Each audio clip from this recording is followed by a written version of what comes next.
கிறிஸ்துவுக்குள் பிரியமானவர்களே, ஆண்டவராகிய இயேசு கிறிஸ்துவினுடைய இனிய நாமத்தினாலே அன்பின் வாழ்த்துக்கள். இன்றைக்கு நான் உங்களோடு கூட பகிர்ந்து கொள்ள விரும்புகிற தலைப்பு, என்ன தேடுகிறீர்கள்? யோவான் எழுதின புஸ்தகம் 1வது அதிகாரம் 37-38வது வசனம். அவர் அப்படி சொன்னதை அவ்விரண்டு சீஷரும் கேட்டு இயேசுவுக்கு பின் சென்றார்கள். இயேசு திரும்பி அவர்கள் பின் செல்கிறதைக் கண்டு, என்ன தேடுகிறீர்கள் என்றார். ஒரு சந்தர்ப்பத்தில் 2 சீஷர்கள் கர்த்தராகிய இயேசுவை பின்பற்ற விரும்பி அவருக்கு பின் சென்றபோது அவர் அவர்களிடமாக திரும்பி, என்ன தேடுகிறீர்கள் என்று கேட்டார். அவர் கேட்ட அக்கேள்வியில் ஒரு ஆழ்ந்த அர்த்தம் அடங்கியுள்ளது. அவர்களிடம் அவர் யாரை தேடுகிறீர்கள் என்று கேட்கவில்லை, அவர்கள் தம்மைத்தான் தேடுகிறார்கள் என்று அவர் அறிந்திருந்தார்.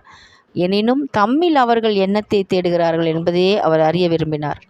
அவர் கேட்ட அக்கேள்வியின் உட்கருத்து இதுவே. பலரும் பல நோக்கங்களுடன் கர்த்தரை தேடுகின்றனர். சிலர் தங்கள் சரீர சுகத்திற்காக, வேறு சிலர் பாவ மன்னிப்படையும்படியாக, மற்றும் பலர் சரீர பிரகாரமாக பல தேவைகளுக்காக, தங்கள் பிரச்சனைகளுக்கு தீர்வு காணும்படியாக, பல ஆசீர்வாதங்களையும் நன்மைகளையும் பெற்றுக்கொள்ளும்படியாக அவரை தேடுகின்றனர். நாமோ அவருடைய பரிசுத்தத்தை அடைந்து கொள்ளும்படியாக அவரை தேடுவோமாக. நாம் அவரிடத்திலிருந்து பெற்றுக்கொள்ள விரும்புகிற எல்லாவற்றிற்கும் மேலாக அவருடைய பரிசுத்தத்தை அடைந்து கொள்வதையே நாம் அவரை பின்பற்றுவதின் பிரதான நோக்கமாக கொண்டிருப்போமாக.